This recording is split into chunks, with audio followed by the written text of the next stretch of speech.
ኑሐሚን ድራማ ክፍል 51 በክፍል 50 ትንሽ ላስታውሳችሁ። ኤሚና ኑሐሚን አብረው ተገናኝተው እሷም ኤሚ ማወቅ የምትፈልገው ነገር አለ ከወይዘሮ ዝናሽ ጋር ስታወራ የሰማችውን ነገር ትጠይቃታለች ስለ ዳግም። እሷ ምንም ነገር የማውቀው ነገር የለም፣ መጠየቅ ከፈለግሽ እናትሽን ጠይቂ፣ ከኔ ጋር ምንም ነገር ልታገኝ አትችይም፣ እኔ የማውቀው ዳግም የእናትሽ ጓደኛ ልጅ እንደሆነ ያደራ ልጅ እንደሆነ ነው የማውቀው ትላት ታለች። አይደለም ከናቴ ጋር ስታወሩ የሰማሁትን ነገር ንገሪኝ፣ አንቺ ሁሉንም ነገር ታውቂያለሽ ትላታለች። አንቺ ይሄንን ነገር እንድትነግሪኝ እፈልጋለሁ፣ ይሄ ሚስጥር ትልቅ የህይወቴ ቁልፍ ነው ስትላት፣ ስለዚህ እኔ ደግሞ የህይወትሽን ቁልፍ መክፈት አልችልም፣ ሁለተኛ እንድትጠይቂኝ አልፈልግም እያለቻት በመሃል ላይ ኤርሚያስ ይመጣና አንቺ ከጓደኛዬ ጋር ከፍቅረኛዬ ጋር ምን ታደርጊያለሽ? አንቺ እኮ የልጄ ገዳይ ነሽ ይላታል። እሷ አንቺና ዳግም ከኛ ህይወት ውስጥ ለምንድን ነው የማትወጡት ሲላት፣ አንተ ቆሻሻ፣ ዳግም በአንተ ስም የሚጠራ አይደለም ብላ ኑሐሚን ጥላቸው ትሄዳለች። ኤሚም ምን ልትሆን መጣክ? ሁለተኛ በኔ ህይወት ውስጥ እንዳትገባ እንዳታገኘኝ አላልኩክም ወይ ስትለው፣ እሱ ደግሞ ፍቅረኛዬ ነሽ እኮ አብረን በተኛንበት እንዲሁም ቪዲዮ ይላትና እሷ በጥፊ ትለውና በጣም ደንግጣ እያለ ነበረ ክፍሉ ያቆመው። ሰላም ጤና ይስጥልኝ ውድ የተከበራችሁ የኔ የትዕግስት ዩቲዩብ ተከታታዮች ፋሚሊዎቼ፣ ይህንን ቪዲዮ የምትመለከቱ ላይክ፣ ሰብስክራይብ፣ ሼር እያደረጋችሁ አበረታቱኝ። በክፍል 51ም ይዤላችሁ ቀርብ ያለው ወይዘሮ ዝናሽ በጣም አዝና ተገዛ ሳሎን ተቀምጣ እያለች ዳግም ይመጣል። ምን ሆነሽ ነው? ነጠላ ብቻ እኮ ነው የቀረሽ፣ ነጠላ ላቀብልሽ ወይ ይላታል። እስኪ ንገሪኝ ምንድነው ያስጨነቀሽ ሲላት፣ አስበክልኝ ነው ወይ ትለዋለች። እሱም ደግሞ ባስብልሽ ምን ችግር አለው? አመጣሽ የወለድሽኝ ልጅሽ አይደለውም ወይ ሲላት፣ እኔም ዳግም አቶ ላይ ተሰማ እቤት ውስጥ እንዳለ ረስተከው ነው ወይ ትለዋለች። ነው ሲወቁልኝ ነው፣ ለነገሩ በየሜዳው ስትተረተር ነው ምስጢሬ ሁሉ እዛች ከንቱ እጅ ላይ የወደቀው ትለዋለች።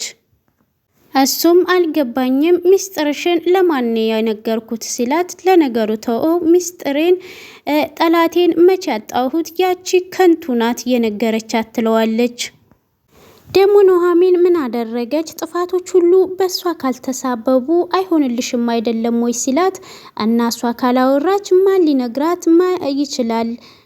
ኑሐሚን እንደዚህ አታደርገውም፣ ጭራሽ ለአምራን መቼም ልትነግራት አትችልም። እስከ ዛሬ ድረስ ደብቃ የነበረችውን ምስጢር ለእሷ አትነግርም ሲላት፣ እሷም እና አንተ ነህ እኮ የነገርካት ትለዋለች ዳግምን። ሲጀመር አምራን የሁለታችንም ጠላት ናት። ሲጀመር እንዴት አንቺ እሷ መስማቷን አወቅሽ ሲላት፣ ቤቴ ድረስ እኮ መታ አስፈራርታኝ ነው የሄደችው።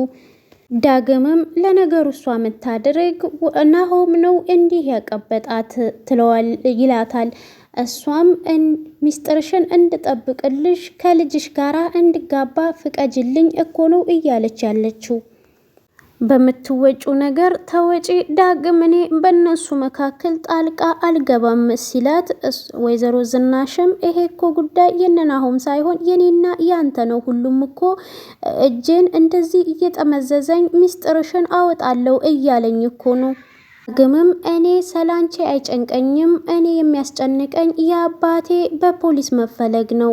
ሁላችንም ጭንቀት አለብን። ልዩነታችን ግን እኛ እንዳንቺ ፈጣሪን አለማማራችን ብቻ ነው። ትና ዳጊ ጥሏት ይሄዳል። አምራንም ለወይዘሮ ዝናሽ ስልክ ትደውልና ቆይ ምን ፈልገሽ ደወልሽ ስትላት፣ አማቼ እንዴት ነሽ? አሁን እኮ ከልጅሽ ጋራ ተዛምጃለሁ ትላታለች።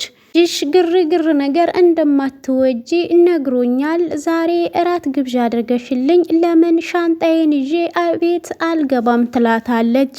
ወይዘሮ ዝናሽም ምነው እዚህ ቤት ለመግባት የተጣደፍሽ አልመሰለሽም ወይ? እኔ ወይዘሮ ዝናሽ ነው ወይ ላንቺ እራት ሰርቼ የምጋብዝሽ? አምራንም ከት ብላ ትስቅና ለወደፊት እየሰራሽ ስለምታበይኝ ካሁኑ ተለማመጂ ብዬሽ ነው ስትላት፣ ወይዘሮ ዝናሽም እና በዚህ በሚስጥር አስፈራርተሽኝ ገረድሽ ልታደርጊኝ ፈልገሻል ወይ? እኔ ከናሆም ጋር አብረሽ እንድትኖሪ ከፈቀድኩልሽ ምን ትፈልጊያለሽ? አምራንም ያንንም ትልቅ ጉድ ሸፍኜልሽ ሚስጥር ይዤልሽ ዛሬውኑ እቤትሽ እንድገባ ካላደረግሽ እናገራለሁ። ለአቶ ለይኩንም ደውለሽ በእራት ጠርተናታል እናዘጋጅላት እቤት ትግባ ብለሽ እንድትነግሪው እፈልጋለሁ ብላ አስፈራርታት ስልክ ትዘጋለች። አምራን ለወይዘሮ ዝናሽ ጊዜ ያልሰጠቻት ምንድን ነው? ወይዘሮ ዝናሽ በደንቡ ተንኮል ሰርታ ገደል እንደምትከታት ስለገባት ባጭሩ መቅጨት ነው የፈለገችው። ባጭሩ እዛ ቤት መግባት ነው የፈለገችው አምራን። ዳግም ቢሮ ውስጥ እንዳለ ኑሐሚን ትመጣለች። ተኮሳትራ ቁጭ ትላለች። ምንድነው ማርፈድሽ ሳያንስ ተኮሳትረሽ ነው የመጣሽው? ቆይ ምን ተፈጥሮ ነው ሲላት፣ አባቴን ሪፖርት ሸኝቼው ነው የመጣሁት። በጣም አዝኛለሁ። በእርግጥ ለተሻለ ሕክምና መሄዱን ባውቅም ግን በጣም አስፈርቶኛል አባዬ ስለተለየኝ። ዳግምም አታስቢ ተሽሎት ይመጣል ሲላት፣ አባቴ ከሀያቴ ጋራ ሲያመጣኝ በሁለት እግሩ የሚሄድ ብርቱ አባት ነው። አሁን ላይ ደግሞ ተሽሎት ይመጣል። እድሜ ለአቶ ለይኩን፣ አቶ ለይኩን የሰው ጥግ ናቸው ብላ እያሞጋገሰቻቸው ነበረ። ዳግምም እያዘነ በእርግጥ ልክ ነሽ፣ ሁላችንም የአባትን ፍቅር ጥግ ድረስ እናውቀዋለን። ልዩነቱ ከወራት በፊት ያንቺ አባት ድኖ ይመጣል፣ የኔ ደግሞ ከወራት በፊት በፖሊስ ተይዞ እስር ቤት ይወድቃል ይላታል። እሷ ደግሞ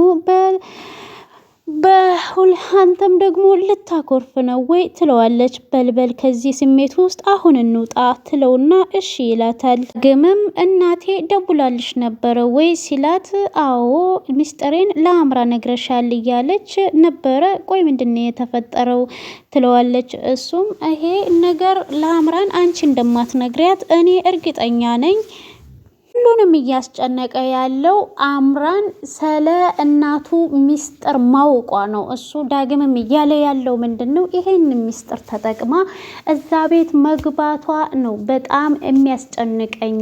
ይሄን ነገር ደግሞ አቶ ለይኩን እኔ ልጅ መሆኔን ቢያቅ ሰው የሚሆን አይመስለኝም። እኔ አቶ ለይኩንን አክብሬ ነው እንጂ ነገሮቹን ሁሉ ፍርጥርጥ አድርጌ እውነቱን ብናገር ደስ ይለኝ ነበረ ሲላት፣ ኑሐሚንም እንደዚህ አታድርግ፣ ምንም የጎደለብክ የለም፣ ቤት ውስጥ ሁሉ ነገር ይደረግልካል። ስለዚህ የእናትህ ሚስጥር ማውጣት ምን ተገቢ አይደለም፣ አታድርግ ስትለው፣ እኔ ከዛ ስመጣ ለወንድሜ የተደረገለት ክብር እንደ ልጅ መታየት እናም በቢሮ ውስጥ ትልቅ ስራ ቦታ መሰጠቱን ሁሉ ለኔም እንዲሰጠኝ አስቤ ነበር የመጣሁት። ነገር ግን አሁን ላይ የቀናው ይመስለኛል። ጥሩ ስሜት አይደለም አሁን ላይ ሳስበው። ኑሐሚንም ከሀብትና ከስልጣኑ ባይሰጥክም የእናትነት ፍቅሯን አልነፈገችክም ትለዋለች። እሱም እንደ ጋሽ ለይኩን ዳግም እዚህ ጋር እያለ ያለው እናቴ ብዬ ወይዘሮ ዝናሽን ከምጠራት ይልቅ አባቴን ብዬ አቶ ለይኩንን ብጠራው ለኔ ይቀለኛል፣ እሱ በጣም መልካም ሰው ነው እያለ ነው። እውነት ነው። አዎ በጣም ትልቅ ሰው፣ ሰው አክባሪ፣ ማንኛውንም ሰው የሚያከብር፣ የተቸገረን የሚረዳ አቶ ለይኩን ትልቅ ሰው ናቸው። ወይዘሮ ዝናሽም በሀሳብ ጭልጥ ብላ ደረጃ ላይ ተቀምጣ አቶ ለይኩን ከፎቅ ወደ ታች ሲወርዱ፣ እኔ የምልሽ ልጅቷን በሩን ከፍታ እንደወጣችሁ በራሷ ነው ወይስ አንቺ ከፍተሽላት ነው ሲላት፣ አይ እኔ ነኝ የከፈትኩላት። አይሚኮ አሁን ትንሽ ልጅ አይደለችም፣ ስለሷ የሚያሳስብክ ነገር የለም። አቶ ለይኩንም እና ወታ ትንዘላዘል እያልሽ ነው፣ አጉል ነፃነት ሰተናት ልጅቷ ምን እንደሆነች አይተሻል ሲላት፣ አንተ ያልሰማከው በጣም ብዙ ችግር አለ ትለዋለች። አሁን እሱን ተውና የቤቱ ምሬት ዛሬ ጓዟን ጠቅላ ልትገባ ነው ስትለው፣ የቤቱ ምሬት ማለት አልገባኝም ሲላት፣ ምራታችን ለማለት እኮ ከብዶኝ ነው ትለዋለች።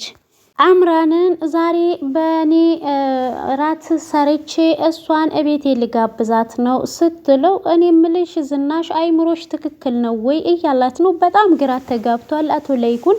በአምራንና በወይዘሮ ዝናሽ መካከል እየተፈጠረ ያለው ነገር አልገባውም። ግን በቃ አንቺ ካልሽ እሺ ብሏት ራቱን እንድታዘጋጅ ይፈቅድላታል። ነገር ግን አይምሮ ውስጥ ትልቅ ነገር ነው የተጫረበት። ምክንያቱም እቤት አስገብታት ምን ችግር ልትፈጥርባት ነው? አንደኛ ደስተኛ አይደለችም ወይዘሮ ዝናሽ እሷን እንደማትወዳት ለክብራችን አትመጥንም፣ ገንዘብ ወዳድ ናት እያለች ብዙ ጊዜ ስታወራ ጥላቻዋን ስትገልጽ ስለነበረ አቶ ለይኩን በጣም በግርምትና ብቻ እሷ የምትለውን ነገር እንዳትቀየም እሺ ብሏት ወይዘሮ ዝናሽን ጥሏት ይወጣል። ወይዘሮ ዝናሽም አምራን ዛሬ ማታ ሲቃይሽ ይጀምራል እያለች ነው ስልክ የደወለችለት ለናሁምም ደውላ ዛሬ እራት እንደሚዘጋጅና ይዘካትና ብለው ነው የደወለችለት። ናሁምም አምራንን ያገኛትና የኔን ያንቺና የማየ ነገር በጣም እየገረመኝ ነው። እኔ አንድ ያልገባኝ ነገር አለ ሲላት ምኑ ነው ያልገባክ? አላስደሰተክም ወይ ከኔና እናት ጋራ አብረን አንድ መሆናችን ስትለው አይ እሱማ አስደስቶኛል እማዬ፣ ያለ ምክንያት አምራን ሻንጣዋን ይዛክ ዛሬ ይዘሃትና ስትለኝ ምን እንዳስብ ፈልገሽ ነው ይላታል። ኑሐሚንም ዛሬ ሄድን ነገ ሄድን ምክንያቱም እኔ እናንተ ተጋብተናል እያለች የእጇን ቀለበት ታሳየዋለች። ናሆምም ግራ በመጋባት ስሜት ውስጥ ሆኖ አባዬስ ይሄ ነገር ሁሉ ሲፋጠንበት ምን ይል ይመስልሻል ሲላት እናትህ ይሄንን አይደለም ወይ የምትፈልገው? ናሆምም መዘጋጃ ሄደን መፈራረማችን እሺ፣ አሁን ላይ ደግሞ ከሜዳ ተነስታ ቶሎ ኑ ግቡ ማለት ይሄ ምንድነው? እኔ በጣም እየፈራሁ ነው፣ ሌላ ጣጣ ይዞብን እንዳይመጣ እፈራለሁ እያለ ነው። ናሆም ትክክል ነው። እናቱ እንግዲህ እንደማትወዳት ያውቃል፣ ችግር እንደሚፈጠር ያውቃል። እናም ደግሞ አቶ ለይኩንም ያሰበው አይምሮ ውስጥ አለ። አምራንን ለመጉዳት እንዳሰበች ነው ለልጁ ደውሎ የነገረው። እንግዲህ ናሆምና አባትየውም ተገናኝተው ይሄ ነገር እንዲቀር፣ ምክንያቱም ወይዘሮ ዝናሽ ያለ ምክንያት የምትጠላትን ልጅ እራት አዘጋጅቼ እዚህ ቤት ትግባ ማለቷ ትክክል አይደለም፣ የጊዜ ነገር እንጂ ሁሉም ነገር እውነት ይወጣል እያለ ነው። ወይዘሮ ዝናሽም ምን እያለች ነው? አዎ ትክክል ነው፣ አቶ ለይኩን ልክ ነው፣ የጊዜ ሁኔታ ነው እንጂ እውነት ተደብቃ አትቀርም፣ ያን ጊዜ ሁሉም ነገር እውነት ይሆናል እያለች ነው። ኑሐሚንም ዳግም ያለውን ነገር እራት ግብዣ እንዳለ አምራም እቤት እንደምትገባ ሲነግራት በጣም ደንግጣ መጸዳጃ ቤት ሄዳ እንዴት ሊሆን ነው ይሄ? እውነት ሊሆን ነው ወይ አይሆንም? እኔ ቆሜ ይሄን ነገር ሁለቱ አንድ ላይ ሲኖሩ ማየት አልፈልግም አምላኬ ወይ እያለች ብቻዋን ስታወራ ዳግም እየሰማት ነበረ። መጸዳጃ ቤት ስትወጣ ታገኘውና ምን ታደርጋለህ? እየሰማከኝ ነበረ ወይ ትለዋለች። አዎ በአጋጣሚ ነው የሰማሁሽ፣ ስለዚህ እሾክን በሾክ መመለስ ነው፣ ፍቅርን በፍቅር መልሺ ሲላት እሷም ተናዳ ጥላው ትሄዳለች።